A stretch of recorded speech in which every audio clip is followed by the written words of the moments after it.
So get out. So I started leaving. I'm walking down the stairs of the apartment. I'm down to my father's part. I said, wait a minute, where am I going to go? This is my father's house. I just got thrown off of my own property. What happened here? So I went to get to Muhammad and I woke him up. I said, come, you and me, we got to talk. Come with me. And we went outside the house and we walked those country roads in Midlothian, Texas, until the time for the sun to come up at dawn. And all that time I talked to him about what's it like to be a Muslim, how do you have to believe, what do you have to do. Let me hear all of it now. And no more playing a game. I'm not debating, I just want to know. Just tell me. Just tell me what's Islam. I need to know what I need to do. And he told me everything and I realized this is it. I got to make a decision. This is a big deal though. And he told me, okay, this is up to you. You have to go make a choice for yourself. I can't help you. I said, oh my God. So when he was praying Fajr, I decided, I've been watching this man praying this direction with his head on the ground. It's so beautiful to see a man humble himself, put his head on the ground to the Rabbil Alameen. I said, oh my God, let me try that. So I sneaked off somewhere where nobody could see me, illallah. And then I found a place, a board there, and I bowed down on the ground and I put my head down on the ground on that board there. And by the way, I'm pretty good at speaking, especially in prayers. I used to make so long a prayer, they wouldn't let me say the prayer at Thanksgiving because the food would be cold. Okay? So, but I put my head on the ground and only these words came, no more words, just this. Oh God, guide me. That's it. And I was thinking, well, I got to say more than that. Nothing. Oh God, if you're there, guide me. That's it. After a while, I sat up and I looked around. There wasn't any fancy rainbow. It wasn't birds flying around. There was no big signs from above. There was no music, angels, harps, nothing like this. It was just a cloudy day in Texas. But inside, I could realize I had to make some changes. To me, that's what I need to do. There's the problem, it's inside of me.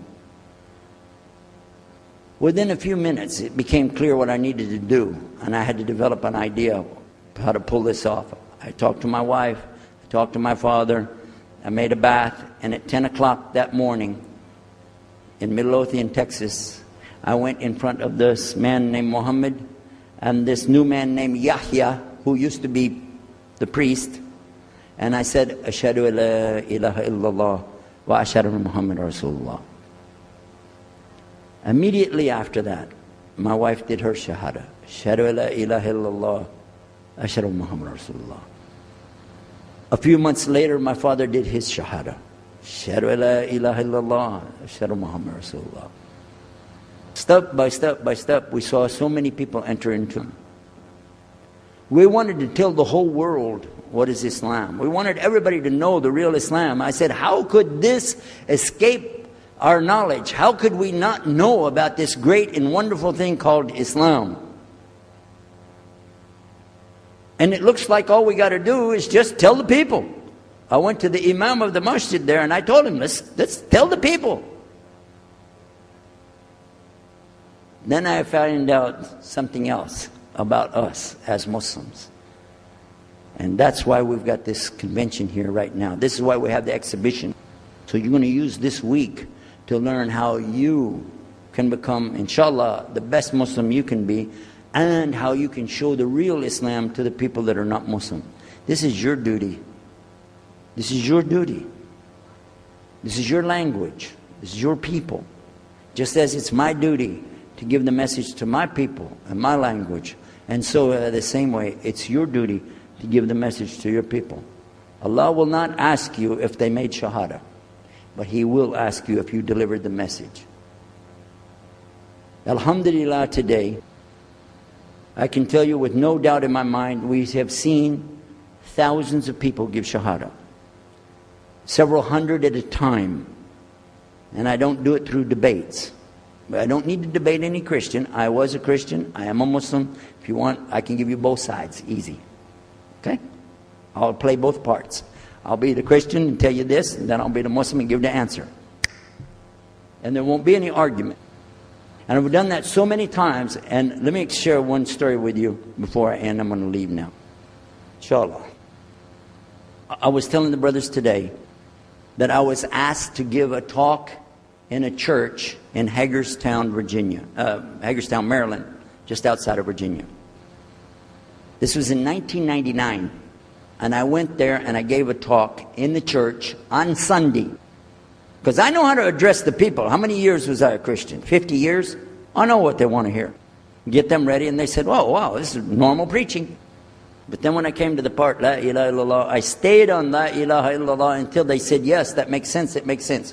There was one old lady that she was saying yes. Afterwards she said, "Yes, but I just don't want to do it the way you're telling me." Okay? But guess what else happened?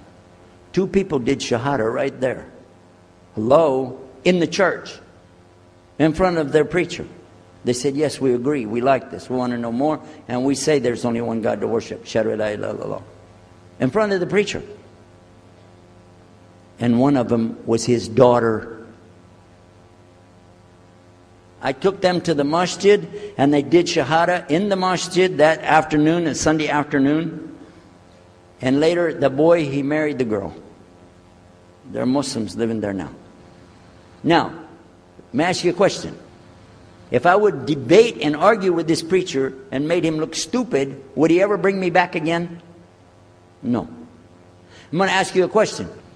If you were at a place and you saw somebody change their religion to another religion in the temple of that religion, and the father was the priest there, what would you think? Is that man ever going to call me again? Do you think he'd call me again? 3 months later, he called me again.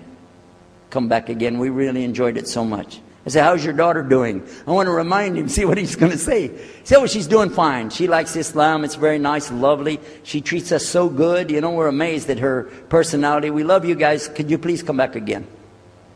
And I did, alhamdulillah. So I'm just showing you that it's not guidance from me, not guidance from you. It's guidance from Allah. Allah guides whom He wills. Whom He wills. So we ask Allah to guide me, all of us, and all the people. And whoever He guides, they'll be fine. But whoever Allah doesn't guide, they got a problem. Serious problem. Our job here is to do one thing.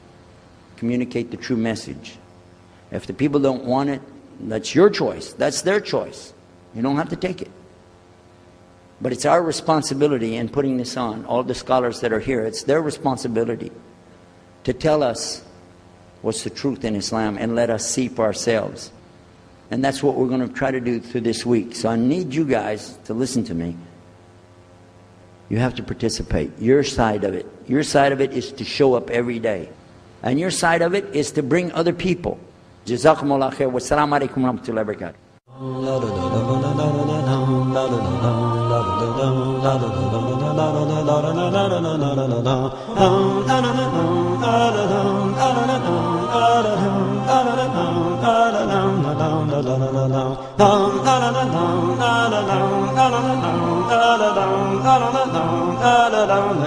la la la